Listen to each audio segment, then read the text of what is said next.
দাঁড়ান, একটু সময় দেন, আমরা একটা সমীকরণ মিলাই। আচ্ছা, আমরা কি মনে করেছি আল্লাহ তাআলা এমনি এমনি আমাদেরকে জান্নাত দিয়ে দিবেন?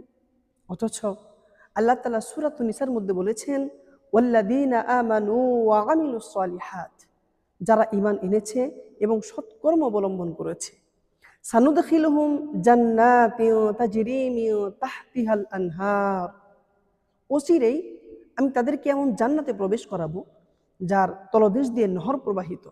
দেখুন, একজন কৃষক অক্লান্ত পরিশ্রম না করলে সে ফসল ঘরে ঘরে তুলতে পারে না। একজন চাকুরিজীবী সারা মাস কাজ না করলে তাকে বেতন দেওয়া হয় না।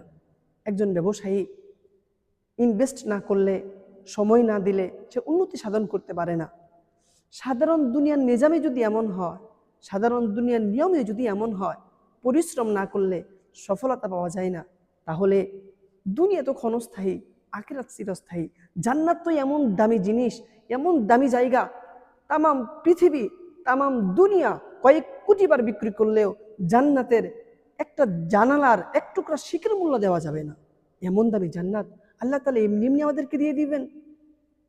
আসুন আমরা চিন্তা করি, আল্লাহ তাআলার বিধিবিধান পালন করি। সে তৌফিক আল্লাহ তাআলা আমাদের সকলকে দান করুন। আমিন সুম্মা আমিন।